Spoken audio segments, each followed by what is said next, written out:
Join us as we dive into the wild world of government auctions and take you behind the scenes to uncover the cool and unique ways bidders from across America are utilizing the items they've won on Municibid. Like an ambulance repurposed into a work truck, to a city bus converted into an RV, and so much more. Welcome to the Municibid Podcast. Hi, Troy. How are you doing today? I'm doing good. How are you? Doing wonderful. Thank you so much for joining us on this call today. Can you start us off by introducing yourself? I'm Troy Bartron, Upper Mount Bethel Township, equipment operator, mechanic, and next to me is Cindy Beck. She is the office secretary. And can you tell us more about Mount Bethel Township and what your township is like? Our township is very rural township, 7,000 residents, 107 miles of road, very rural setting. Like I say, many dairy farms in the area back in the day. Now there's only one left, so it's spreading out, with a lot of people. Aaron, what's your community's claim to fame? Yeah, basically the gateway to the Poconos, because we were just a couple miles from the New Jersey toll bridge. And a lot of people come across to visit, Northampton County and the Poconos. Aaron, what's a little known fact about your township that you'd like people to know about? Basically, rural community. We're minutes from the toll bridge. A lot of people live here and commute elsewhere to work, because there's not a lot of jobs in the area, but it's a great place to live and not far to travel to the city, whether it be New Jersey or New York or Stroudsburg. Very nice small town community feel, like everyone knows each other. A lot of people, their families are growing up together and you're all familiar with each other, and that's wonderful. I'm excited to talk about the 2025 Mack that you recently sold on Municibid. So can you tell me the story behind this truck? Why did you get it, and why did you decide to sell it? Well, since COVID, it's been so hard to get equipment, whether it be a truck or a loader, cab and chassis. So our board of supervisors, we have ordered 2 maybe 4 years ago, and we were still waiting for them. And in the meantime, with the price of materials and getting equipment still problematic, and our fleet is getting old, we decided to order more trucks, and we also hired more people. They're a very busy township, and we do a lot of road work, and our oldest trucks are 2007s, with over 100,000 miles on them, costing us a lot of money to keep them together. So we go ahead and order the trucks, and now Mack went on strike, so now we're even behind the 8 ball farther. We could not get cab and chassis. So with our order, and then the economy got better, people getting back to work since COVID, they were able to fill our order faster than we really wanted to receive it since then. And we also purchased other equipment that failed on us sooner than we thought. So with that being said, our only option was to sell one of the surplus trucks. So that way we would keep our equipment fund equal, for the rainy day fund type thing. So with that being said, we probably, you'd have to tell me, say we were very skeptical of putting it on there, but that was our first option to choose, because we've been very successful with Municibid selling and buying for our township, with the best interest of the township. That was the way to go, and we have stats here, with what we have bought and sold. It's been successful. And I don't know about you, like I say, it was probably one of the highest dollar items we have ever put on Municibid. And probably one of yours also, right? I'd say probably one of the newest trucks we've ever had. I mean, we're just about middle 2024, and so seeing a 2025 Mack truck, it's like, wow, we've kind of jumped into the future with the newest of the new. Yeah, with 56 miles on it, right? Right. Mm-hmm. Yeah, just driving it to your township, right? And that's it, all the driving that it's seen so far. Mm-hmm. Yeah, that's incredible. So why were you skeptical about selling this 2025 Mack truck? Because of the amount that we needed to recoup for that truck. And we know the municipal is very popular among other townships, municipalities, boroughs throughout the state. Plus, where else it hits, you know what I mean? Even out of state, and with the technology we have today with the computers, when you look at something, it comes up on your feed automatically, you know what I mean? So really reaches a lot of people faster any other way than, if you put it in a newspaper, it would never sell in a newspaper. Wonderful. I'm very glad to hear that. And that's certainly what we're looking to do with especially supporting smaller townships and giving you that reach of a broader audience. So can you tell me a bit more about what the procurement process was like? Does that take a long time and have a lot of steps involved with deciding what trucks, which equipment you need, and then going through to fill out the order? Yeah, on my end, we, the guys on the road department, we establish a little committee, whether it be 2 guys or 3 guys, and then we sit with the manager and we talk about equipment that we're going to need now and in the future. And the manager sets the budget and he tells us what is available to spend. You never want to spend all your money. Of course not. So we have to stretch it as far as we can. It's the taxpayers' dollars, and spend it the best way. So and at the same time, we do that. Then we call in what we call dealers and upfitters. Then we spec the truck out, and they get back with quotes. And we use multiple upfitters and dealers, that are on the CoStarz program.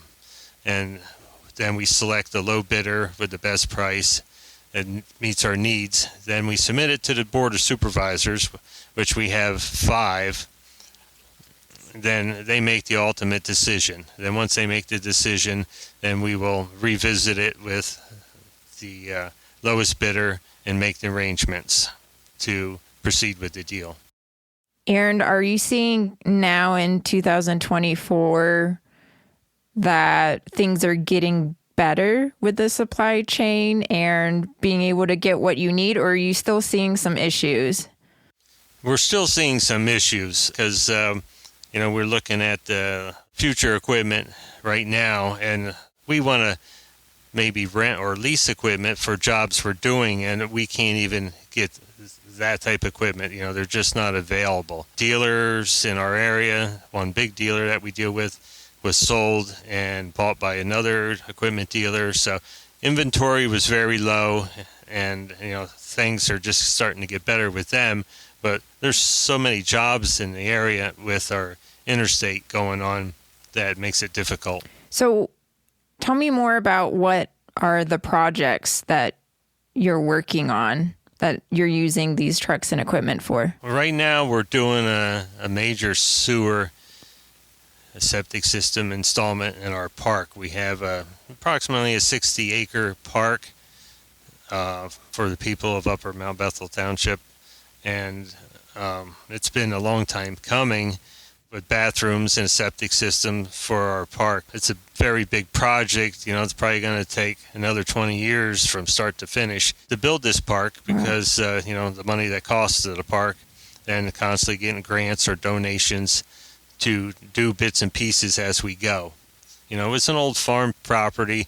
We have old barns on it, and we're trying to save the buildings. And, at the same time, there's ball fields there that are used by the community and the schools.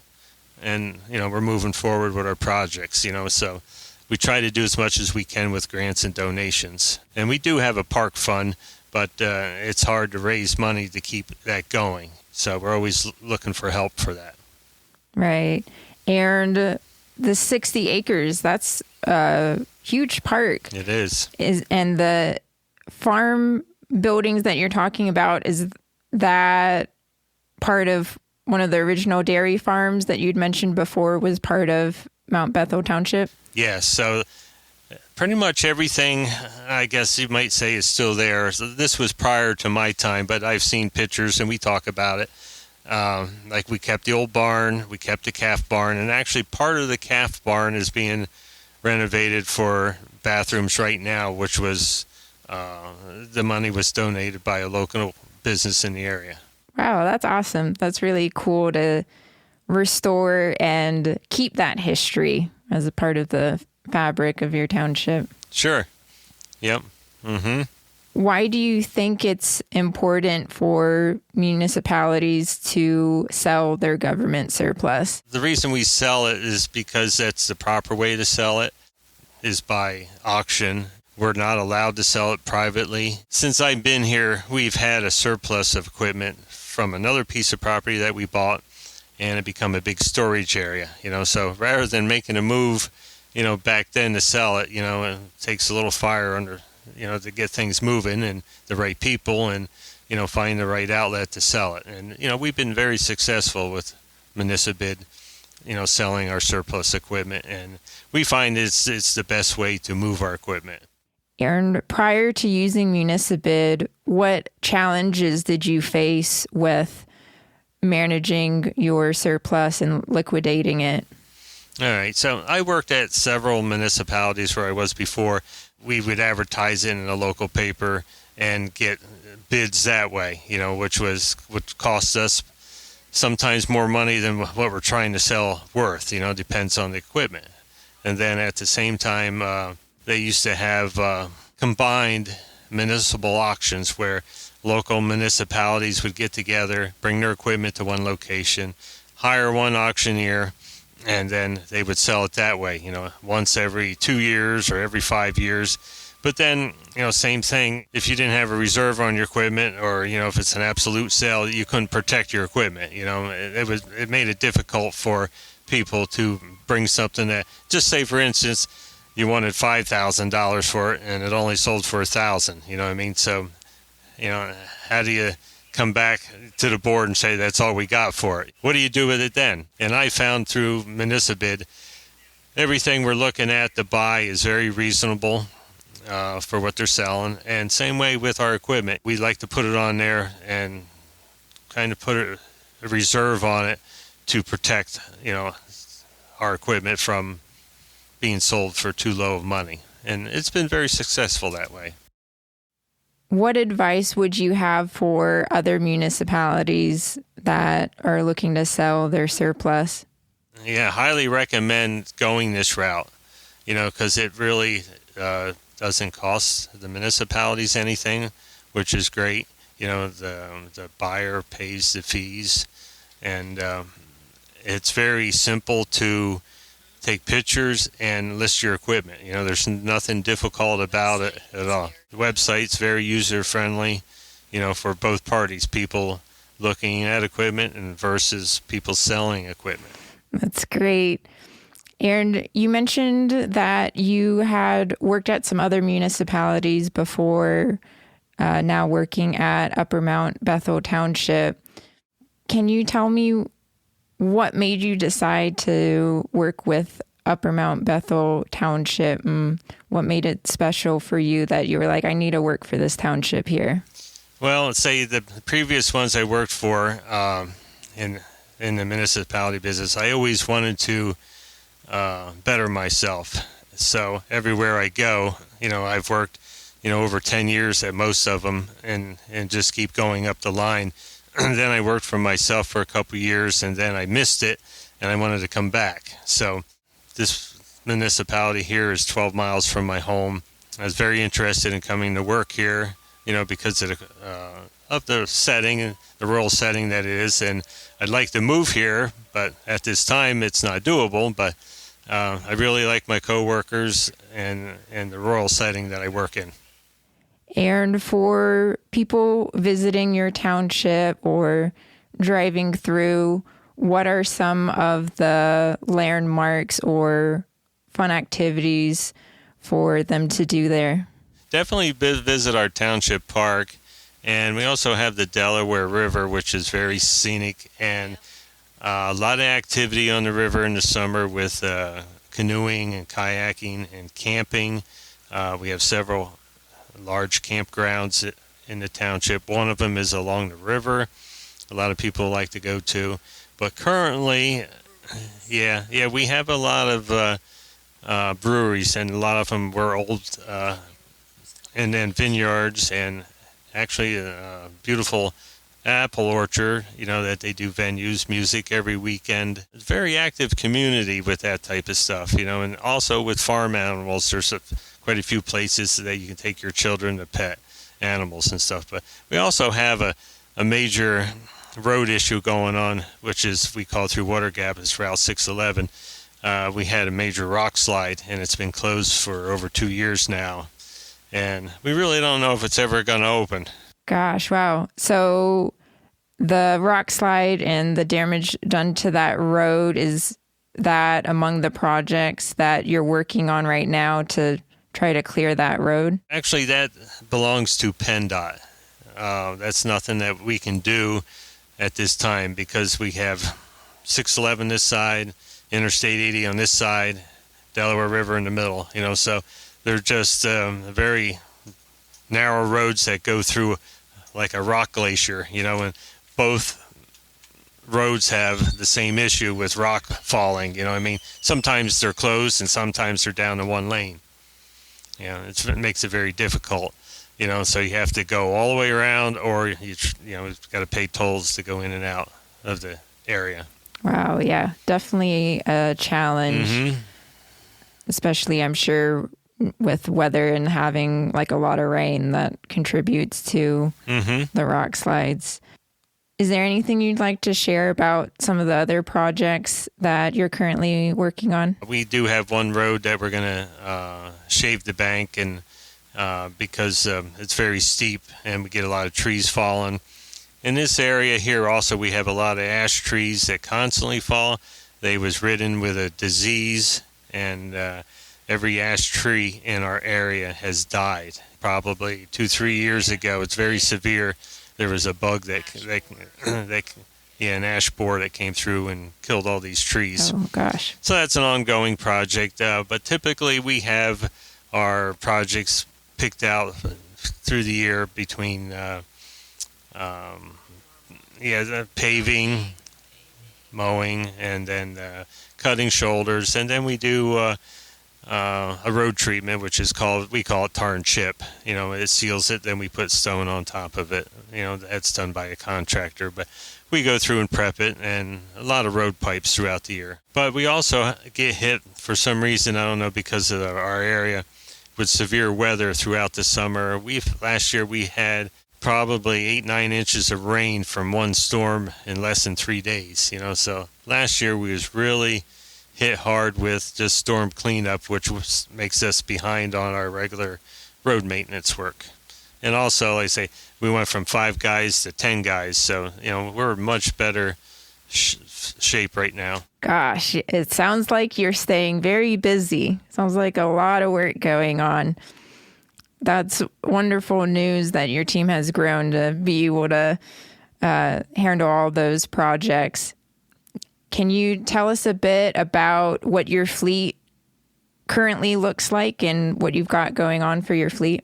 Well, right now, like I say, with the new trucks, we finally got one new one last week. It's finally here, and the upfitter, and we're still running our old fleet. We haven't, and we're not going to get rid of anything yet until we get more trucks in, because just like anything else, whether it's new or not, they still have issues to be worked out, from the manufacturer.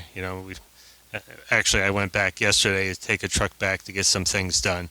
But as far as our fleet goes, I say I'm one of the mechanics, and I have a coworker that is also a mechanic, and we keep what we can in-house fixed, and what we can't fix. We still use the dealer, and we use a local mechanic, which is very good to us.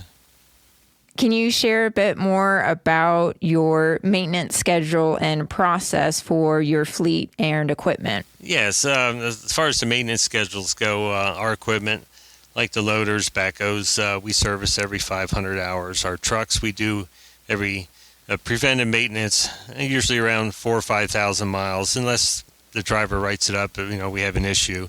But, it depends on the job we're doing. We always have something every day that is broke down or broke before we even use it type thing. It's hard, because some guys are very mechanically inclined and know what's wrong when something's wrong. Others, no, So it makes our day very busy and unique as we go. What would you say has been one of the most memorable days at your time at Upper Mount Bethel Township, of where something crazy came up or something that surprised you? Well, I have a lot of memorable days working here. Every day is. She'll tell you. Every day's a good day and memorable day, but myself and she'll agree that, we both love our jobs and nothing is a challenge to us because, we both been doing this so long. And we can handle the situations as they come in, So, but we do a big 4th of July fireworks display here, So I would say that'd probably be everybody's highlight, whether you work here or if you're a resident. So thank you very much, Troy and Cindy, for hopping on. It's been a blast to learn more about Mount Bethel Township and the projects you've got going on and the challenges and also the fun things that you have in your community. It sounds like a really awesome place to live. Thank you for tuning in to the Municipal podcast. If you'd like to learn more about the world of government surplus, be sure to subscribe to this podcast wherever you listen to your podcasts.